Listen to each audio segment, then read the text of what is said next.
लक्ष्मी नारायण शर्मा सब्जी मंडी में भारी अव्यवस्थाएं व्याप्त हैं।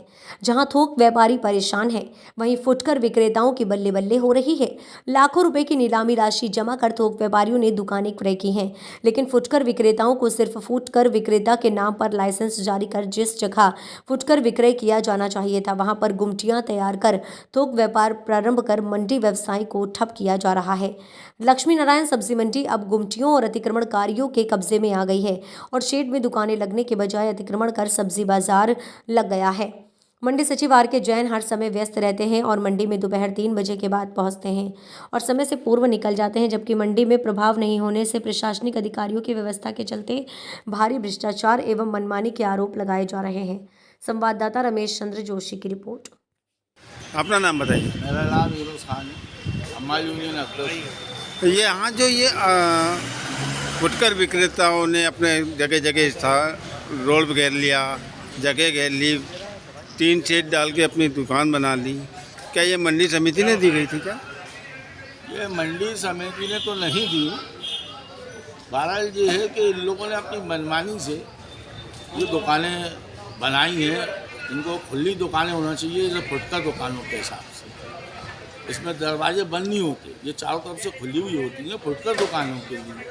अब यहाँ पर कहाँ इनकी दुकानें यहाँ पर आके गड्ढे में माल बेच रहा है, ये रोड पूरा जाम करते हैं और मंडी समिति वाले सामने बैठे हुए हैं, देख रहे हैं कि हाँ ये सामने पूरा रोड घेरे हुए हैं, मगर वो लोग अनदेखी करते हैं।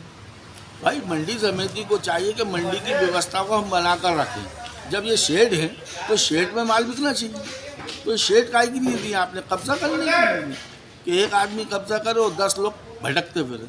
ये मेरे व्यापारी भाई, आड़ती भाई जितने भी हैं, इनकी व्यवस्थाएं ठिकाने की होनी चाहिए। ये काम किसका है? मंडी समिति का। और इनसे मंडी समिति से कोई भी शख्स खुश नहीं है, चाहे वो हमाल हो, किसान हो, आड़ती हो या व्यापारी। और यहाँ मनमानी चल रही है गुंडे बदमाशों की, जो कि अपने जोर से वो अपना काम कर रहा है। जहाँ उनका दिलचारिया वो वहाँ बेच रहा है।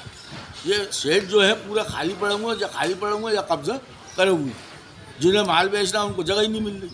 जिनके लाइसेंस हैं, जो आड़तें चला रहे हैं, उनको चाहिए कि भाई वो जहाँ जिस ठिकाने पर आपको दिया है, व्यवस्था दी है कि जहाँ माल बेचें शेड के नीचे, मगर नहीं, हमसे कौन कहने वाला है। ऐसे इसी तरीके से हमारे हमाल भाइयों के लिए हमने भवन मांगा, छोटा सा भवन दिया नहीं कि 30 बाई 40 का भवन दे दो आप हमें। हमने मांगा 10 बाई 15 का, तो चलो मंडी का ले पैसा नहीं, 10 बाई 15 का एक लेटरिन बाथरूम मजदूरों की व्यवस्था बन जाए। मगर नहीं, आज 2 साल से जो काम होने वाला था, हमारे दूसरे सचिव साहब आए, उन्होंने उस काम को रोक दिया। आज उनका ले पैसा नहीं, और जो जितने भी सचिव आए उन सबका ले पैसा था। मगर ये सचिव जब से आए, हमारे अभी जो नए सचिव बैठे हुए हैं जैन साहब, इनका ने पैसे ही गायब हो गया। क्या है कि 2000 का या 2 लाख का काम होना है और 5 लाख हमें रिश्वत दूसरी जगह देना पड़ लिया।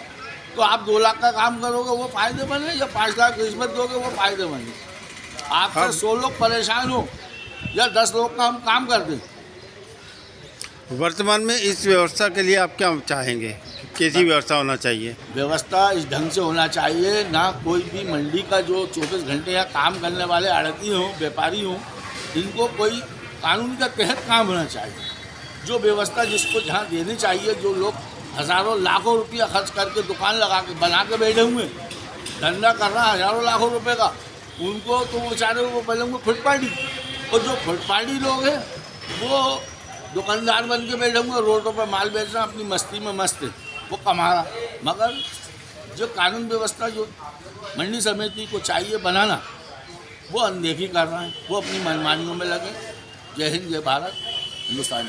अब जो थोक विक्रेता और फुटकर विक्रेता के बीच में जो अंतर आ रहा है, अब उसको आप कैसे चाहेंगे कि कैसी व्यवस्था होना चाहिए?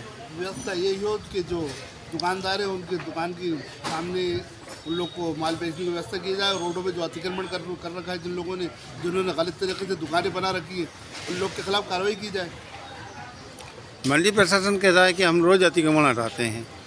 वो सिर्फ थोड़े बहुत ठेले वाले रोडों पे खड़े हो जाते हैं, उनको हटाते हैं, वो भी 10-20 मिनट के लिए हटते, फिर वो रोड पे आके खड़े हो जाते हैं। और हमारी दुकानें अंदर की तरफ में जो थोक दे रखी है यहाँ पर दुकानें, वहाँ तक ग्राहक पहुँच ही नहीं पाता, रोड पे ही माल मिल रहा है उसको।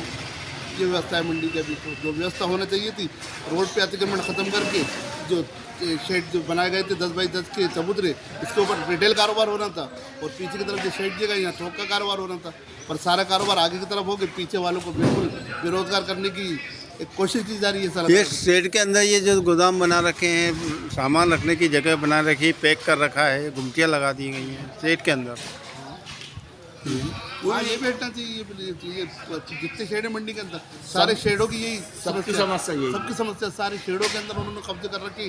कई लोग तो दुकानों के सामने शेड किराए पे दे रखे। सब्जी वालों के अंदर तो ये चल रहा है ज़्यादातर कि फुटकर ज़मीनों पे चबूतरे बना रखे और किराए से दे रखे उन लोगों ने, और बेचारे 10 बाई 10 की जिनको ए सेक्शन और सी सेक्शन दे रखे थे जिन लोग को व्यापार करने के लिए, बी सेक्शन, वो व्यापार तो बिल्कुल ठप पड़ा हुआ है। वहाँ दुकानें सिर्फ ऐसी खड़ी हुई हैं, आज तक 10 साल के अंदर वहाँ किसी ने 1 रुपये का कारोबार नहीं किया होगा जो रिटेल के लिए बना है। और जो थोक 13 बाई 26 की दुकानें जहाँ रेशेड दिए गए थे थोक व्यापार के लिए, उन्हीं की दुकानों के सामने रिटेल व्यापार भी हो रहा है। ये सबसे बड़ी समस्याएँ चल रही हैं। इसमें सुधार होना चाहिए, इसके अंदर सुधार होना चाहिए। और जो अतिक्रमण कर रहे हैं, नहीं मान रहे, उनके ऐसी सख्त कार्रवाई की जाए कि दोबारा वो अतिक्रमण करने से पहले सोचे कि हमारा नुकसान होगा काम। क्रेडिट वापस कर। अपना नाम बताइए। मेरा नाम मोहम्मद मुबारक है। हाँ, मंडी में क्या समस्याएं आ रही हैं जो ये जगह जगह घूमते लगे हुए हैं, जगह जगह अतिक्रमण हो रहा है, जगह जगह थप्पियाँ जमी हुई हैं, उनको रस्सियों से बांधा हुआ है। मंडी के अंदर अतिक्रमण कुछ ज़्यादा होने लगा है। क्या हुआ है, जिन लोगों को दुकानें दिया गई थी व्यवस्था बनाने के लिए, जो दुकानों की जगह लोग रोडों पर माल बेच रहे हैं और अव्यवस्थित तरीके से काम कर रहे हैं। उन्होंने न दुकानें खरीदी, न दुकानों में इन्वेस्ट किया, न प्रशासन का कोई फ़ायदा हुआ। हम लोगों ने दुकानें खरीदी यहाँ पर आज हम लोग का ये हाल है कि हमने जो दुकानों में इन्वेस्ट कर दिया, उसके आगे बढ़ने के कोई चांसेस नहीं दिख रहे हमको। तो वो कारोबार को इतना अव्यवस्थित कर दिया गया है, जो आगे ठेले लग रहा है हमारे आगे बिल्कुल। और जो छोटी दुकानें दी गई थी यहाँ पर फुटकर कारोबार के लिए, वो चार तरफ से कवर करके उनके अंदर थोक धंधे हो रहे हैं। और जिनकी दुकानें थी वो इन्वेस्टर थे, और कुछ लोग आके वो किराए से लेके नए नए लोग धंधे कर रहे हैं। और कई बार ये करते वो लोग यहाँ का पैसा लेके गायब हो जाते, और उन लोग का ना लाइसेंस मिल पाता कहाँ के थे कहाँ थे, यानी उनके कारोबार को तो सही से पता भी नहीं होता। कई लोगों को वो लोग धोखा दे रहे हैं और मंडी की अव्यवस्था को आगे बढ़ा रहे हैं। अपना नाम बताइए। वीरेंद्र सिंह राठौर। तो ये जो मंडी में आपने लाखों रुपए का इन्वेस्ट करके दुकान बनाई, दुकान को भव्य रूप दिया और आड़तिया का काम कर रहे हैं, लेकिन जो फुटकर व्यापारी हैं वो भी आड़तिया का काम करने लगे हैं। ये बहुत बड़ी समस्या है इस मंडी के अंदर। जो 10 बाई 10 की जो फुटकर के जो वो दिए थे चबूतरे बनने का था, वहाँ दुकानें बन के लोग वहाँ पर आड़त का काम कर रहे हैं। इन्वेस्ट का पैसा लगाने के बाद भी नहीं कर पा रहे हैं काम, और दिक्कत हो रही है। थोक के आड़तियों और रिटेल के विक्रेता, जो फुटकर विक्रेता हैं, उनके बीच में कैसी खाई आ गई है जो ये काम फुटकर विक्रेता करने लगे हैं? खाई नहीं आई है, वो रहता कि जगह जो दी थी फुटकर के लिए, उसमें वो थोक का व्यापार कर रहा है। अपना नाम बताइए। अपना नाम तो बताइए। अरे